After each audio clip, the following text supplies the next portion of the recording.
Deixa eu te fazer uma pergunta simples. O que realmente acontece quando um treinador se torna o maior vencedor da história de um clube gigante? Não estou falando apenas de troféus, estou falando de algo mais profundo. Porque quando um técnico ultrapassa todos os nomes históricos de um clube centenário, isso raramente é apenas estatística. Quase sempre significa que alguma coisa mudou dentro da estrutura do clube. E foi exatamente isso que aconteceu agora no Palmeiras. Abel Ferreira se tornou o treinador com mais títulos da história do clube. Uma marca que, por si só, já seria enorme. Mas existe um detalhe curioso aqui. Talvez esse recorde não revele apenas a grandeza de Abel. Talvez ele revele uma transformação silenciosa que está acontecendo dentro do Palmeiras. Uma mudança que envolve gestão, modelo esportivo, equilíbrio de poder e até a forma como o clube pensa o futuro. E quanto mais você olha para esse recorde, mais percebe que ele pode ser um sintoma de algo maior, algo estrutural, algo que pode definir a próxima década do clube. E é exatamente isso que vamos destrinchar hoje. Porque quando um treinador fica tempo suficiente, vence o suficiente e influencia o suficiente, ele deixa de ser apenas o técnico, ele passa a ser parte da engrenagem central do clube.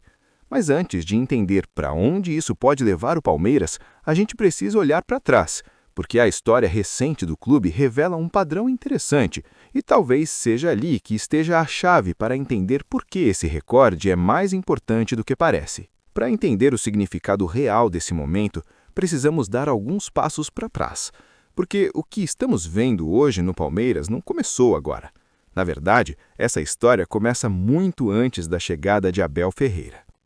Durante décadas, o Palmeiras foi um clube marcado por algo curioso: explosões de grandezas seguidas de períodos de instabilidade. O clube ganhava muito, mas tinha dificuldade em transformar vitórias em projetos duradouros. Vamos lembrar alguns exemplos.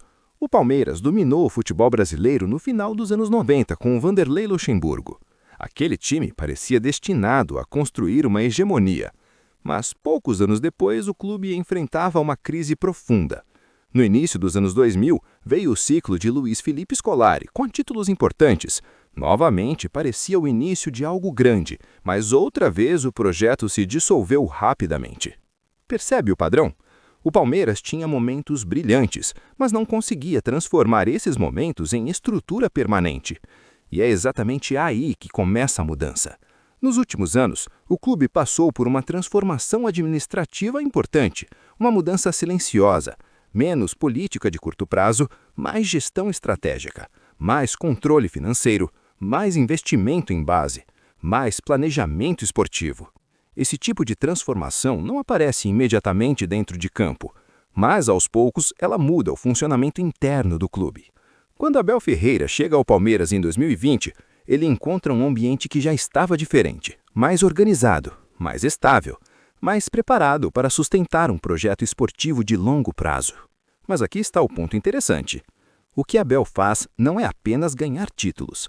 Ele faz algo mais raro. Ele transforma essa estrutura em consistência competitiva. E consistência é algo extremamente raro no futebol brasileiro, porque aqui os ciclos costumam ser curtos. Pressão externa, mudanças políticas, troca constante de treinadores, nada dura muito tempo. Só que no Palmeiras, algo diferente começou a acontecer. Ano após ano, o time continuou competitivo. Mudaram jogadores, mudaram gerações do elenco, mas o desempenho continuou alto. E isso começou a produzir um efeito silencioso dentro do clube. Abel deixou de ser apenas o treinador. Ele passou a ser um eixo de estabilidade institucional. E quando um treinador se torna um eixo de estabilidade, o clube começa a funcionar de outra forma. Decisões passam a considerar o projeto técnico. Planeamento passa a ser feito com um horizonte mais longo. E, aos poucos, surge algo que poucos clubes brasileiros conseguem construir. Mas existe um detalhe importante aqui. Esse tipo de continuidade cria benefícios, mas também cria novas tensões. Porque quando um ciclo vencedor se prolonga, o equilíbrio interno do clube inevitavelmente muda. E é exatamente nesse ponto que o recorde de Abel ganha um significado ainda maior. Ele não representa apenas uma sequência de conquistas. Ele representa a consolidação de um ciclo institucional. E quando um ciclo institucional se consolida, 3 dimensões do clube começam a mudar ao mesmo tempo: o desempenho esportivo, a lógica financeira e o equilíbrio interno político. E é exatamente aqui que a história fica mais interessante. Porque quando analisamos essas 3 camadas, começamos a perceber algo curioso. Talvez o recorde de Abel não seja o ponto final de um ciclo. Talvez seja o início de um novo estágio do Palmeiras. Mas para entender isso de verdade, precisamos olhar mais fundo. Vamos começar pela camada mais visível, a esportiva. Mas fique atento, porque conforme avançamos nessa análise, algumas conclusões começam a ficar mais provocativas e até contraintuitivas. Impacto esportivo. O primeiro impacto é evidente. Desde a chegada de Abel Ferreira, o Palmeiras se transformou em um dos clubes mais consistentes da América do Sul, não apenas em títulos, mas em capacidade de competir continuamente em alto nível. E aqui existe um detalhe que poucos torcedores percebem. O Palmeiras de Abel não é um time estático, ele é um time altamente adaptável. Ao longo dos anos, o modelo de jogo mudou diversas vezes. O time já jogou com 3 zagueiros, já voltou para a linha de 4, já utilizou 2 atacantes, já utilizou pontas velozes, já atuou com centroavante fixo, já utilizou falso 9. Essa capacidade de adaptação é um dos segredos do projeto, porque permite que o clube atravesse mudanças de elenco sem colapsar competitivamente. E aqui existe um ponto importante. Ao longo desses anos, o Palmeiras perdeu jogadores importantes. Alguns foram vendidos, outros envelheceram, outros saíram por questões de ciclo.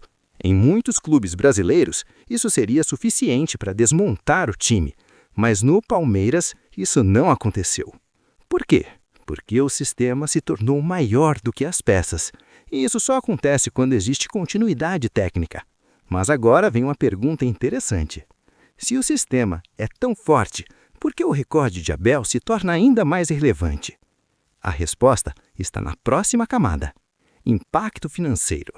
Aqui entramos em território que raramente aparece nas discussões de torcedores, mas que talvez seja ainda mais importante do que o desempenho dentro de campo: o modelo econômico do clube.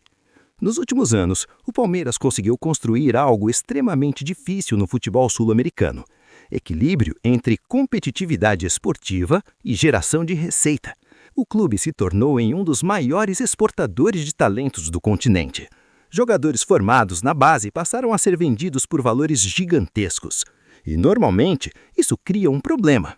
Quando um clube vende os seus melhores jogadores, o desempenho esportivo cai. Mas, no caso do Palmeiras, isso não aconteceu. E aqui aparece um ponto contraintuitivo. O sucesso esportivo do clube não foi prejudicado pelas vendas. Na verdade, em alguns momentos, ele até se fortaleceu. Isso acontece porque o modelo esportivo passou a funcionar como um sistema. Jogadores entram, jogadores saem, mas o modelo continua. E quando um clube atinge esse nível de estabilidade, ele entra em um ciclo virtuoso. Vitórias geram valorização de jogadores, valorização gera vendas, vendas geram recursos, recursos permitem reinvestimento, e o time continua competitivo. Mas existe um fator central que sustenta esse ciclo: continuidade técnica. Sem ela, o sistema se quebra. E é exatamente por isso que o recorde de Abel tem um significado tão grande. Ele representa a estabilidade que permite que esse modelo funcione. Mas ainda existe uma terceira camada, e talvez seja a mais delicada de todas: impacto político interno. Quando um treinador vence muito, algo inevitável acontece. Ele ganha peso institucional, e isso muda o equilíbrio interno do clube. Em muitos clubes brasileiros, treinadores são descartáveis, projetos são interrompidos a cada eleição. Mas no Palmeiras atual, o cenário é diferente. Abel se tornou uma figura central do projeto esportivo. Isso não significa que ele controla o clube, mas significa que suas decisões passaram a ter peso estratégico. A diretoria precisa considerar projeto técnico. O elenco foi moldado ao longo dos anos dentro desse modelo. E isso cria uma situação interessante. O treinador deixa de ser apenas o técnico. Ele passa a ser parte da engrenagem central do clube.